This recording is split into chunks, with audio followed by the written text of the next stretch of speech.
નમસ્કાર, હું રેશમા. અમારા ખાસ કાર્યક્રમ કરંટ ટોપિકમાં આપનું સ્વાગત કરું છું. ભારત દેશની શક્તિમાં વધારો થવા જઈ રહ્યો છે. જી હા, થોડી જ વારની અંદર 5 હજારો કિલોમીટરનું અંતર કાપીને 5 રાફેલ પહેલી વખત ભારતની ધરતી ઉપર પ્રયાણ કરશે અને તેની સાથે સાથે જ જે આપણી શક્તિમાં વધારો થશે, દુશ્મન દેશો જે સતત અવરચંડાઈ કરતા હોય છે તેમના માટે આ મુંહ તોડ જવાબ આપવાનો છે. હવે જે પ્રમાણેની આપણે વાત કરી કે ફ્રાન્સથી 7,000 કિલોમીટરનું અંતર કાપીને સતત આપણે ગુજરાત ન્યૂઝ પણ અપડેટ આપી રહ્યું છે, ત્યારે આજે 5 રાફેલ પહેલી વખત ભારતની જમીન પર આવશે અને આપણી સરહદોના રખેવાળ અંબાલા એરબેઝ પર ઉતારવામાં આવશે. આ 5 ફાઇટર પ્લેનથી ભારતીય વાયુસેનાએ શક્તિ મળશે કે દુશ્મન હવે નજર ઉઠાવીને પણ જોઈ ના શકે સામે. દરેક ભારતીય માટે આ ગૌરવની વાત છે. આજે એ જ વિષય ઉપર ચર્ચા કરીશું. આ ચર્ચા કરવા માટે મારી સાથે બીએસએફના રિટાયર્ડ ડીઆईजी प्रेमसिंह चौहान उपस्थित है, डिफेंस एक्सपर्ट कर्नल रोहित देव. आपका बहुत बहुत स्वागत है गुजरात न्यूज में. Thank you. नमस्कार. सबसे पहले मैं चौहान साहब आपके पास आऊंगी. जिस तरह से हमारे भारत देश के लिए आज का दिन कितना महत्वपूर्ण है? बहुत महत्वपूर्ण है, बहुत गौरवशाली दिन है और बड़े अभिमान की बात है, स्वाभिमान की बात है कि आज हम एक नए युग में प्रवेश कर रहे हैं. इनफैक्ट ये जो दुश्मन के साथ लड़ाई है और देश की रक्षा का जो दिन जो है, ये जो मुद्दा है, इस मुद्दे पे आज हम एक गेम चेंजर के तौर पे एक डिवाइस लेके आ रहे हैं जो भारत के लिए बहुत बड़े गौरव की बात है. ये जो रफेल आ रहे हैं, जो 5 आ रहे हैं, जिनकी शुरुआत हुई है अभी. शुरुआत तो थोड़े से ही होती है, एक दिन तो नहीं आते. उसके बाद ये एक साल तक दूसरे 36 आ जाएंगे, 36 26 आएंगे. उसके बाद सब्सिक्वेंटली आते रहेंगे ये बैचेज में. और हमारे पायलट भी गए वहां ट्रेनिंग कर रहे हैं, बैचेज में ट्रेनिंग करते रहेंगे. जैसे जैसे उनकी ट्रेनिंग होती है कंप्लीट, वो अपने अपने एयरक्राफ्ट को लेके आते रहेंगे. इस तरह से ये जो शुरुआत हुई है, ये बहुत बड़ी, ये इतिहास में हमेशा एक शौर्य दिवस के तौर पे, एक महान दिन के तौर पे याद किया जाना चाहिए. जी, बहुत ही सही बात आपने बताई. यहाँ पे कर्नल साहब मैं आपके पास आऊंगी. जिस तरह से हम देख रहे हैं कि अभी की जो परिस्थितियां है उसको हम देखें तो ये बात हमारे दुश्मनों के लिए मुंह तोड़ जवाब देने के लायक कही जा सकती है. आप आज के दिन के लिए क्या कहेंगे?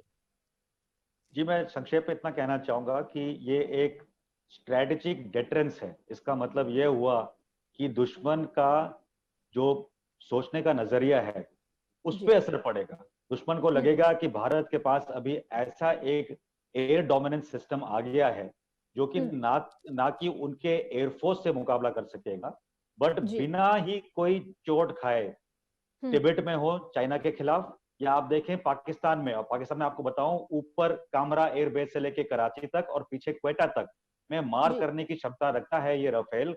और जो 2 स्क्वाड्रन अभी खड़े होंगे अंबाला और हाशिमारा में, ये बिल्कुल सक्षम है कि तिब्बत में जो उसके 3 एयरबेस हैं, होटन, नेगारी गुंसा और शिगात से, ये 3, और जो मैंने पाकिस्तान के पूरे एयरबेस बताए आपको, उन पे मार करने की क्षमता रखते हैं.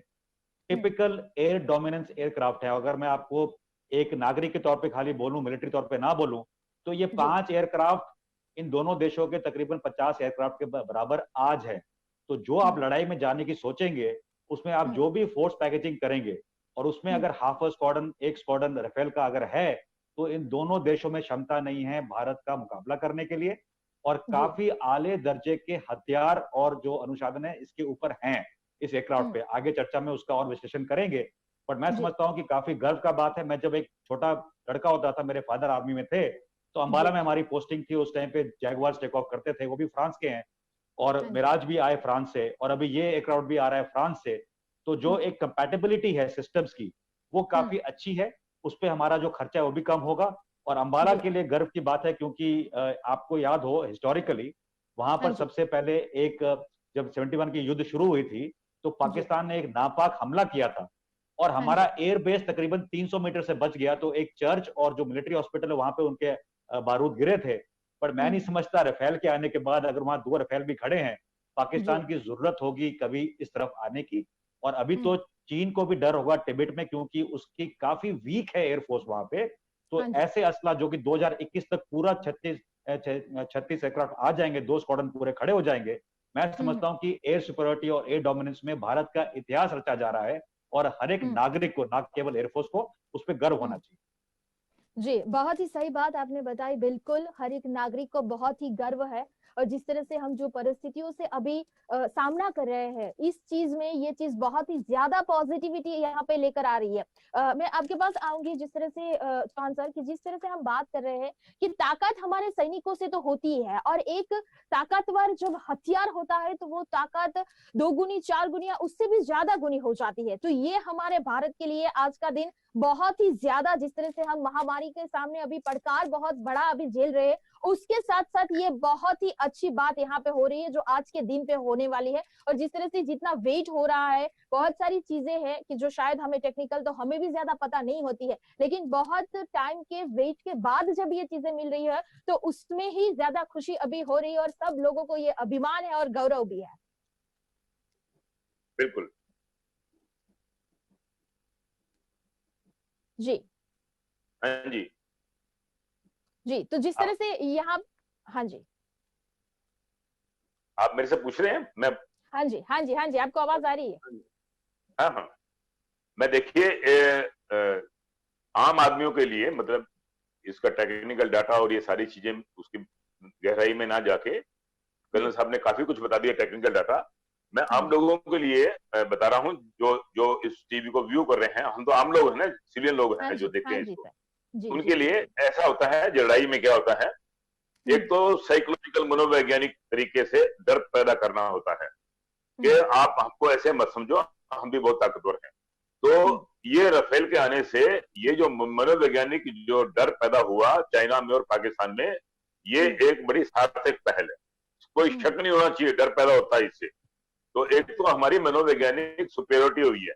दूसरा क्या होता है, लड़ाई जमीन पे जो लड़ी जाती है वो आर्मी लड़ती है, ठीक है, तो जमीन की डोमिनेंस आर्मी करती है और हवा की जो है डोमिनेंस वो एयरफोर्स करती है। दोनों ही डोमिनेंस जरूरी होती है। हम जमीन पे भी लड़ाई लड़ें और दुश्मन को मारें, और हमारी मदद के लिए, जमीन की मदद के लिए हमको एयरक्राफ्ट ऊपर से भी सहायता प्राप्त हो, जहां हम चाहें वहां गोले गिराएं, जहां हम चाहें वो सुपेरियोरिटी करें, और अगर उनके एयरक्राफ्ट आ रहे हैं हमारे पे अटैक करने के लिए तो उनको भी हम रोकें। इस दृष्टि से इस टोटल सिस्टम को बोलते हैं एयर सुपेरियोरिटी। एयर सुपेरियोरिटी में राफेल का कोई मुकाबला ही नहीं है। ये मल्टीटास्किंग इतनी ज्यादा करता है, 4-5 टारगेट को एक टाइम पे एंगेज करना, कोई मेरे पीछे आ रहा है उसको दिग्भ्रमित करना, उसको मिसगाइड करना, जो सामने आ रहा है उस पर अटैक करना, एयर से नीचे जमीन, एयर से एयर में मार कर देना, फ्यूल खत्म हो गया तो एयर टू एयर ही फ्यूल ले लेना। ये इतने सारी इसके मल्टीपल रोल हैं कि ये अद्वितीय बन जाता है, बिल्कुल अद्वितीय बन जाता है आज की डेट में। ना चाइना के पास ना पाकिस्तान के पास इसके मुकाबले का कोई एयरक्राफ्ट नहीं है। तो एक जो धाक बनी है ना हिंदुस्तान की कि अभी हम एयर सुपीरियर हैं तुम लोगों से, तुम कुछ भी बदतमीजी करोगे तुमको वहीं से मार देंगे हम। तुम कुछ भी करोगे, अगर तुम हमारे पास पीछे एयरक्राफ्ट भेजोगे तो हमारा राफेल जो है वो उनको वहां ध्वस्त करेगा। अगर तुम नीचे से कुछ बात करोगे तो नीचे जाके ये जो राफेल है वहां पे उसको डिस्ट्रॉय करेगा, नीचे जो टारगेट होगा। तो ये, और इसकी एक्यूरेसी इतनी ज्यादा है, इसकी पेनिट्रेशन पावर और इसकी जो देखने की शक्ति है बिल्कुल अद्वितीय है। इस तरह का कोई एयरक्राफ्ट नहीं है। ये जो चाइना का जो है और जो पाकिस्तान का है, ये कहीं मुकाबला नहीं करते हमसे। ये 4.5 जनरेशन का है, मतलब 4th जनरेशन के जितने भी बेस्ट पॉइंट थे वो इसमें शामिल है, और 5th जनरेशन की जो आने वाली जो थ्रेट है उसको ये कोप अप कर चुका है। तो उस पॉइंट ऑफ व्यू से ये बिल्कुल अद्वितीय है। और इससे एयर सुपीरियोरिटी जो हम हासिल करेंगे, एयर सुपीरियोरिटी में ना ये किसी, एयर सुपीरियोरिटी में क्या होता है कि एक पर्टिकुलर एरिया है, उस एरिया को हम डोमिनेट करें, उस पे उस एरिया में ना तो कोई बाहर का आदमी आके दखल दे सके, ये इन्फिल्ट्रेट कर सके या कोई नुकसान कर सके, और हम अपनी मर्जी से जिसको भी नुकसान करना चाहे करते हैं। इस कार्य के लिए राफेल से बेस्ट कोई नहीं है। तो आज का डेट, जो आज का दिन है, जो बहुत महान दिन है और ये गेम चेंजर साबित होएगा दिन ये। तो आज के दिन से हमने अपना वो गौरवशाली इतिहास शुरू किया। हालांकि शुरू तो हम शुरू से कर चुके हैं, हमारा हमेशा गौरवशाली इतिहास रहा है ये, लेकिन आज एक बहुत बड़ी उपलब्धि है हमारी, कोई शक नहीं है। जी कर्नल साहब, जिस तरह से हम जो समझना चाहे तो क्यों इतना शक्तिशाली है ये राफेल फाइटर, तो इसको दूसरी कौन सी विशेषताओं से हम समझ पाएंगे यहाँ पे? मैं आपको अगर थोड़ा समझाना चाहूँ तो मैं कुछ आपको बताऊंगा कि इसमें पहले जो रेडियस ऑफ एक्शन है, मतलब कितनी दूर जाके ये वापस आ सकता है, ये हाँ जी। तकरीबन 3700 किलोमीटर का एक दूरी पूरी कर सकता है। जी। चौहान साहब ने बताया कि एयर टू एयर रिफ्यूलिंग है तो उससे रेंज हम्म। और बढ़ जाता है। ये जी। ऐसा एयरक्राफ्ट है कि ये चाइना और F-16 जो पाकिस्तान के पास है उनके कंपैरिजन में ये हम्म। तकरीबन 9.5 टन वेपन पेलोड, 14 हम्म। वेपन प्लेटफॉर्म्स इसके नीचे जो हैं उसमें ये कैरी कर सकता है। हम्म। 50,000 फीट की सीलिंग है और टिपिकली हाई ऑल्टीट्यूड बेस से ऑपरेट करने के लिए इंडिया ने राफेल से जब ये गुजारिश की थी तो काफी हम्म। मॉडिफिकेशन किए हैं। कोल्ड स्टार्ट इंजन जो उस इलाके में स्टार्ट करके फाइटर का काम कर सके। IR जी। सर्च की सिस्टम है इसमें। फ्लाइट हम्म। डाटा जो रिकॉर्डर है वो तकरीबन 10 घंटे का है। हम्म। Radar warning systems, electronic warfare, air defence systems आले दर्जे के हैं। जी। और इसमें एक एर्गोनॉमिक्स के तरीके पे जो अभी तक हमारे पास जितनी भी सीरीज हैं एयरक्राफ्ट की, एर्गोनॉमिक्स हाँ मतलब जी। कि जो पायलट बैठा है उसकी जो कंफर्ट लेवल है वो इस हम्म। एयरक्राफ्ट में हाईएस्ट होगी। तो इसीलिए जी। उसका जो ऑपरेटेबिलिटी जो रेंज है वो बढ़ जाता है। उसको हम्म। दोबारा नीचे आने की जरूरत नहीं है, पायलट और सक्षम हो जाता है। हेलमेट हम्म। माउंटेड डिस्प्ले है इसमें। इसमें जैमर और डिकॉय इस दर्जे के हैं जो कि आज तक इस 4th जनरेशन या 4.5 जनरेशन में आज तक नहीं आए। तो काफी जी। आले दर्जे का सिस्टम है, न्यूक्लियर केपेबल है। इसमें यह भी क्षमता है, अगर आप फ्रांस को देखें तो फ्रांस इसको नॉर्मल एयरफोर्स के बेसिस से भी फ्लाई करता है और ये एयरक्राफ्ट कैरियर से भी फ्लाई होते हैं। तो आप जी। सोच सकते हैं कि आने वाले समय में ये ऐसा हम्म। प्लेटफॉर्म है, अगर ये हमारे एयरक्राफ्ट कैरियर पे लगे और हम हम्म। किसी और देश के साथ, जापान, US के साथ, जो ऑस्ट्रेलिया के साथ क्वाड बना रहे हैं और हम अपना हम्म। संघर्ष करें साउथ चाइना सी की तरफ, तो काफी हमको एडवांटेज मिलता है। एक हम्म। और जो भूमिका जो इसकी काफी अच्छी है, आप समझ सकते हैं। अभी आप हम्म। 4 ट्राई जंक्शन देखें जो हमारे चाइना के साथ हैं। ऊपर से अगर आप देखेंगे जी। सियाचिन, हम चाइना और पाकिस्तान। नीचे आएंगे जी। तो आपको डोकलाम मिलेगा विद भूटान, आपको लिपुलेक मिलेगा विद नेपाल, दीपू मिलेगा विद हम्म। म्यांमार। ये सारे इलाके हमारे हाशिमारा और अंबाला के बेसिस से हम्म। स्ट्रेटेजिक डोमिनेंस देते हैं। और जो जैसे कि आपको चौहान साहब ने बताया, लड़ाई लड़ने की हम्म। जरूरत नहीं है। वो जो हम्म। डर पैदा हो रहा है हमारी जी। कैपेबिलिटी से, वो एक बहुत ही जरूरी है। लोगों ने बहुत चर्चा की हमारे देश में, इसका क्या रेट है, कॉस्ट है, मैं उस पर नहीं जाऊंगा। हाँ सबको जी। हाँ बताना जी। इतना इतना काफी होगा कि जो रेडार सिस्टम है इस एयरक्राफ्ट में, जो कम्युनिकेशन सिस्टम है और जो इसका खुद को बचाने की सेल्फ प्रोटेक्शन का जो सिस्टम है, ये तीन ही हम्म। साल खाली सिस्टम जो है, ये तकरीबन 30% कॉस्ट जो हमने लगाया है देश का, वो इसलिए लगाया है कि इस पूरे प्लेटफॉर्म को और सक्षम बना पाए। स्पेक्ट्रा जी। इसमें सिस्टम है प्रोटेक्शन का। हाँ सीड जी। मतलब suppression of enemy, AD enemy का जो एयर डिफेंस नीचे लगा होता है, जिसने कि हाँ अटैक जी। किया था अभिनंदन के एयरक्राफ्ट पे जब वो घुसे थे पाकिस्तान के हम्म। अंदर, वो हम्म। सिस्टम को सप्रेस करके ये काम कर सकता है। तो काफी जी। अच्छे सिस्टम है इसके अंदर। एंड मैं हम्म। समझता हूं कि और पावरफुल इंजन भी है। तो मैं समझता हूं कि ये हमारे देश का अभी तक का सबसे हम्म। अच्छा एयरफोर्स का वेपन सिस्टम आ रहा है।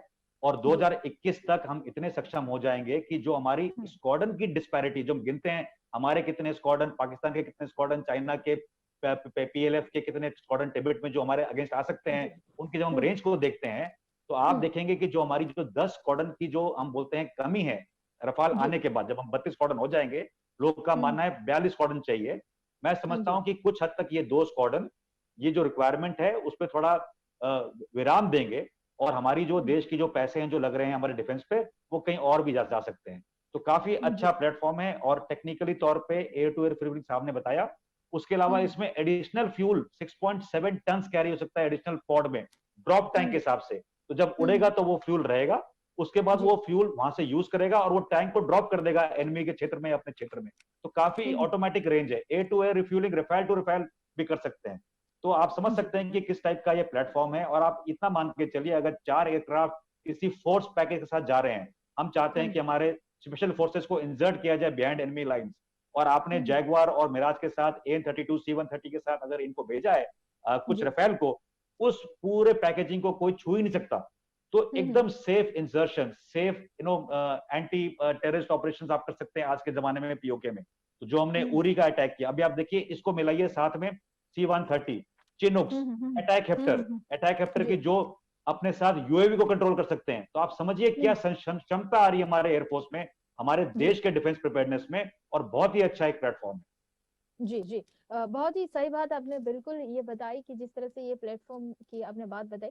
यहाँ पे जो जॉन साहब हम बात करें कि अंबाला की स्ट्रैटेजिक पोज़ीशन में कितना हमें फ़ायदा होता है। जिस तरह से हम बताएँ कि एलएसी और एलओसी दोनों पे अभी जिस तरह से हरकतें चल रही है, उसी के लिए ये जो राफ़ेल आ रहे हैं, वो बात आपने पहले भी बता दी कि सिर्फ़ हमारे पास होने से ही दुश्मन का दिल धड़क उठेगा, ज़्यादा दहल जाएगा कि जिस तरह से हमारे पास ये शक्ति है। तो ये चीजें यहाँ पे बहुत ज्यादा मायने रखती है। बिल्कुल बिल्कुल बिल्कुल, इसमें कोई शक नहीं जी, है। जी, देखिए, कुछ कुछ एक डिटेल ऐसी होती हैं जो हमें जी, सार्वजनिक नहीं करनी चाहिए, अदरवाइज भी। हाँ जी। मैं जैसे कर्नल साहब ने बताया, उतना हुँ, सफिशिएंट है, जैसे हमने बता दिया, इतना सफिशिएंट है जी, कि ये 2 बेस में जो हम जितने भी हम हमारी जो अंबाला बेस में और ये इसमें, उसके बाद हम जितने भी चाइना के जो हमारे जो टारगेट हैं और पाकिस्तान के इंक्लूडिंग टारगेट हैं, ये हाँ अकेला जी, यहीं से हम रिमोट से ही उनको कंट्रोल में और उनको डोमिनेंस में उन पे डोमिनेट कर सकते हैं। इतना भी जी, इतना काफी है वैसे तो। लेकिन हाँ जी, एक बहुत जरूरी अहम बात है जो आप अभी तक छुई नहीं बात, उसका डिस्कस मैं चाहता हूं उसको डिस्कस करना। जी, जी, जी, बीच में ये उठता रहा कि इतना महंगा क्यों लिया, पैसे ज्यादा हाँ लगाए, जी, हाँ तो जी, सर। हुँ, कुछ लोगों ने यहाँ तक बोल दिया कि ये चोरी होगी इसमें, और पूरा देश के अंदर एक वातावरण बना दिया कि चोर है, चोर है। ये बहुत जरूरी बात है, इसको क्लियरिफाई करना। पहली बात तो इसमें 14 एडिशनल हमने फीचर शामिल करवाए हैं उनसे, जो जी, एक्चुअल राफेल में नहीं थे, जिसके कारण अगर आप चाहते हैं कि आप जैसे आप आम आदमी लैंग्वेज में हम एक गाड़ी लेते हैं, हम चाहते हैं भाई इसमें ये भी लगा दो, इसमें ऐसे भी कर दो, इसमें ये भी कर दो, तो नेचुरली जी, उसमें कॉस्ट ज्यादा आएगी। वो बोलेंगे इतने पैसे लगेंगे जी इसके, आप ऐसा हुँ, कर दो तो इसमें इतने पैसे लगेंगे, है ना? तो पैसे हुँ, ज्यादा लगते हैं, रुपए ज्यादा लगते हैं, कॉस्ट बढ़ती है, तो हुँ, इसलिए कॉस्ट बढ़ी उसकी। दूसरी बात, अभी वो बताते हैं, बीच में विपक्ष हल्ला मचाता रहा, वो क्या जी, किया जिसके कारण पैसे बढ़े, बताओ हमको क्या किया। मैं हुँ, आपको एक एग्जांपल बताना चाहूंगा, सारे देश के लोग जो आप टीवी को देख रहे हैं, इस जो जो दर्शकगण हैं, उन सारों के नॉलेज के लिए एक बहुत अहमियत वाली बात बताना चाहता हूँ। 1982 में फॉकलैंड की वार लड़ी थी, फॉकलैंड, हुँ, ये अर्जेंटीना और इंग्लैंड की लड़ाई हुई थी। जी, शुरू के दिनों में अर्जेंटीना ने इंग्लैंड की बहुत बुरी हालत कर दी, उनके 6 जो वारशिप थे वो डिस्ट्रॉय कर दिए, उनके कितने एयरक्राफ्ट डिस्ट्रॉय कर दिए, उनकी हुँ, कैजुअलिटी कर दी। वो जितना भी वो कर रहे हैं, इनकी बहुत बुरी हार हो, मतलब ये डिसाइड हो गया था कि हार हो जाएगी। अभी हाँ जी, आपके हमारे हिंदुस्तान जैसा विपक्ष था वहां पे भी, उन्होंने हुँ, शुरू कर दिया हल्ला मचाना कि आप बताओ ये अर्जेंटीना पे जो अटैक कर रखा है इसने इंग्लैंड ने, हुँ, आपने क्या क्या कर रखा है हमारी बचाव के लिए। ये हुँ, इंग्लैंड ने अटैक कर रखा है, तो हमें अब हम उसको कैसे बचाएंगे, आप बताओ प्राइम हुँ, मिनिस्टर, बताओ क्या कर रखा है तुम लोगों ने, क्या कर रखा है अर्जेंटीना को बचाने के लिए। वो जी, बोलते रहे जब भी हम सुपीरियर हैं, हम उनको डिस्ट्रॉय कर रहे हैं, इतना ही बहुत है। नहीं नहीं, आप बताओ क्या करना है, बताओ ना, हुँ, क्या जनता जानना चाहती है, जनता जानना चाहती है, जैसे यहाँ अल्लाह मचा।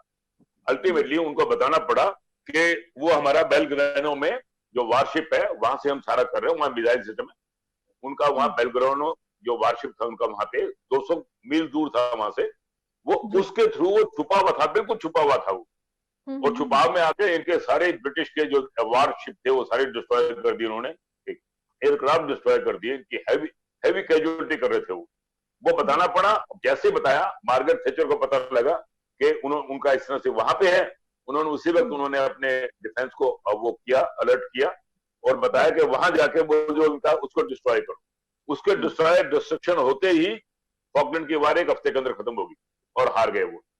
तो ये हुँ, जो देशद्रोहिता की जो बात चली हुई है ना, कि आप बताओ क्या क्या सिस्टम इसमें लगा है, क्या जी, एडिशनल 14 फीचर लगा है जिससे करंट पैसे बढ़े, इसमें हुँ, हुँ, क्या है, हुँ, ये इन बातों पे नहीं आना चाहिए देश की जनता को। देश की जनता को हमारे जो डिफेंस एक्सपर्ट हैं, जो हमारे प्राइम मिनिस्टर हैं, जो हमारी देश की गवर्नमेंट है और जो इसके ऊपर जो जो ऑफिशियल हैं, उन पे इतबार रखना चाहिए। ये अनडाउटेडली, इसमें कोई शक नहीं होना चाहिए, हमें ये अद्वितीय एक जो एयरक्राफ्ट सिस्टम और एयर डोमिनेंस सिस्टम और भारत की रक्षा प्रणाली के अंदर एक एडिशनल चीज ऐड हुई है, ये हमें इस पे गर्व होना चाहिए। जी, तो ये बात मैं क्लियर करना चाहता था कि ये एक बहुत हुँ, बड़ा मुद्दा बना हुआ था कि ये जी, राइफल इतना दिया है। अभी अभी दबे जमाने में लोग अभी भी बोल रहे हैं ये पैसे ज्यादा हुँ, ले लिए, इसमें क्या कर दिया, इसमें इसका पता नहीं जी, लग रहा, ये इतना हुँ, कैसे ले लिए, इतना ज्यादा पैसे। ये जस्टिफाइड है सारा। हमें जी, विश्वास होना चाहिए, हमारी गवर्नमेंट ने बहुत सही डिसीजन लिया है और इसके आने से अभी हम बहुत एक उन्नत और दबंग राष्ट्र के तौर पे आए हैं और उभर के आए हैं, और जिसका दबदबा चाइना और पाकिस्तान दोनों पे रहेगा। नॉट ओनली दोनों पे, बाकी जितना भी जो भी कंट्री सोचता है हिंदुस्तान के लिए, वो सोचे 2 बार सोचेगा अभी ये राफेल के आने पे कि हिंदुस्तान के लिए कुछ करें हम। तो ये बहुत बड़ी बात है, ऐतिहासिक बात है। हाँ जी जी जी जी, जरूरी सही बात है कि जिस तरह से हमने ये मुद्दा कहीं ना कहीं सुरक्षा की जब बात आती है, राष्ट्र की सुरक्षा की बात आती है, तब मुद्दे नहीं उठने चाहिए और उनको हवा भी नहीं देनी चाहिए। ये बात आपने बहुत ही सही बताई है। जिस तरह से हम कर्नल साहब बात करें कि ये सभी बातें पॉलिटिकल में हम ज्यादा नहीं जा रहे हैं, लेकिन अभी की जो बात करें, बहुत सारी चीजें गोपनीयता में रखी जाती है, लेकिन उसके साथ साथ हम जब हमें देश और देश की शक्ति को बताना है, तब बहुत सारी चीजें दुनिया के सामने लानी पड़ती है। और ये चीज है, जब हम राफेल की स्पेशली बात करें तो और कौन सी विशेषताओं से ये राफेल जुड़ा हुआ है, और लोगों के लिए, खास भारतीयों के लिए ये गर्व की बात आज कितना बड़ा दिन किस तरह से हम बता पाएंगे? जी, मैं वैसे भी टेलीविजन पे कोई गोपनीय चीज का खुलासा नहीं करता, तो मैं आपको बताता हूँ कि जो आम प्लेटफॉर्म्स पे पब्लिकली अवेलेबल इंफॉर्मेशन है। जहां तक भारतीय का सवाल है, हमको गर्व इसलिए है क्योंकि हमारे पास अभी तक का, हमारी स्वतंत्रता के बाद तक का, अभी तक का ऐसा हम अभी हथियार असला ले रहे हैं जो कि आज के दिन में उसका दबदबा पूरे विश्व भर में है और काफी अच्छा एयरक्राफ्ट माना जाता है वो सिस्टम। हमने जो एक्स्ट्रा सिस्टम लिया, जैसे चौहान साहब ने बताया, हमने इसमें मांगा है Meteor air to air missile. 100 kilometre तक का बियॉन्ड विजुअल रेंज आप फायर कर सकते हैं। इसका मतलब हुआ कि मैं अपने आईबी के इस तरफ रह के पाकिस्तान या तिब्बत की तरफ चीन के असलों पर फायर कर सकता हूं, उनके एयरक्राफ्ट फायर कर सकता हूं। स्कैल्प मिसाइल है, air to ground, 300 kilometre precision guided munition कहीं नहीं है, सिर्फ हमारे पास है। फ्रांस के पास तो है, अब हमारे पास है। और इस असले से आप कहीं भी फायर कर सकते हैं। तो जो पीओके में रेड्स की बात हुई, जो उनके टेररिस्ट कैंप्स की बात हुई, तिब्बत में जो आप सुन रहे हैं कि चीन इतना एलएसी के उस तरफ काफी अपना बना रहा है इंफ्रास्ट्रक्चर, मिलिट्री बेसेस, सब उसी टारगेट में आते हैं। उसके जो असले हैं, साइलोज हैं, जो मूव कर रहा है, सब टारगेट रेंज में। माइका एक और तरह का air to air missile. Hammer की बात हुई आज से 2 दिन पहले, पॉलिटिकली काफी उस पर चर्चा हुई, तो एयर टू ग्राउंड मिसाइल है। उसकी क्षमता है 70 किलोमीटर तक बंकर पे मार करने की। अगर हमने देखा है काफी लड़ाई में, कारगिल में बंकर कितने छोटे होते हैं, तो आप समझ सकते हैं कि इसकी जो सर्कुलर एरर ऑफ प्रोबेबिलिटी है, मतलब उसके मारने की जो क्षमता है, इतनी लो है, इतनी अच्छी है कि 70 किलोमीटर तक प्रिसिशन फायर कर सकता है। जो साहब ने बताया कि हमने एक्स्ट्रा मांगा, मैं उसका एक बार सिर्फ लिस्टिंग कर देता हूं आपके लिए। एक हमने मांगा है उनसे हेलमेट माउंटेड साइट, कि आप समझिए एक पायलट बैठा हुआ है और उसके हेलमेट के ऊपर पूरा सिचुएशन अवेयरनेस आ रहा है कि उसके किस तरफ, किस एंगल पे कितने सिस्टम है, कितने रॉकेट है, नीचे ग्राउंड पे कौन सा एडी सिस्टम खुल गया है। अभी इंफ्रारेड सिस्टम है तो विजिबल भी है, और आईआर मतलब रात के टाइम में थ्रू द एटमॉस्फेयर ये एयरक्राफ्ट डिटेक्ट कर सकता है। बहुत ही अच्छी क्षमता। रडार वार्निंग इसके रिसीवर्स हैं, फ्लाइट रिकॉर्डर, आईआर सर्च और tracking system, infrared system, jammers, मैंने आपको पहले बताया कोल्ड स्टार्ट इंजन जो हाई ऑल्टीट्यूड में काम आएंगे, डिकॉयज। आप देखिए रडार के ताब से इसमें active electromechanical scanned array system है, जो कि विश्व में सबसे उचित थेल्स द्वारा बनाया गया सिस्टम है। ये बहुत ही उम्दा दर्जे का कम्युनिकेशन दोनों बैंड में, वीएचएफ यूएचएफ बैंड में। सेल्फ प्रोटेक्शन के लिए मैंने आपको बताया स्पेक्ट्रा सिस्टम, और ये डिटेक्शन, जैमिंग और डिकॉय का मास्टर है। जो पायलट है 0 ऑल्टीट्यूड में, 0 स्पीड में इजेक्ट कर सकता है। तो इतनी इसमें प्रोटेक्शन है कि एक पायलट को भरोसा है अपने हथियार पे। जैसे हम पहले बात करते थे मिग 21 की, उसको अलग रख के अगर बात करें तो एर्गोनॉमिक्स में सबसे अच्छा सिस्टम।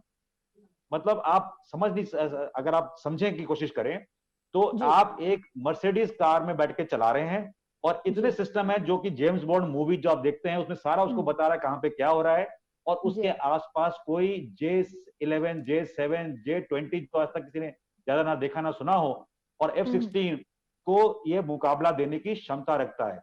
जब इसका वर्जन दोबारा आएगा, जब मैंने बात की न्यूक्लियर वर्जन का जो सिस्टम है वो आएगा इसमें। एक्सोसीट सिस्टम का नाम हमने सुना है अपने बचपन से, जो कि काफी अच्छा सी स्कीमिंग एक मिसाइल सिस्टम बन चुका है। वो जब इसका नेवल वर्जन आएगा, ये टेक ऑफ कर सकता है अंबाला से, रिफ्यूल कर सकता है, इंडियन ओशन रीजन में हमला करके वापस आ सकता है, एक साउथ के बेस में रिफ्यूल करके दोबारा आ सकता है अपने बेस पे फॉर आर्मी।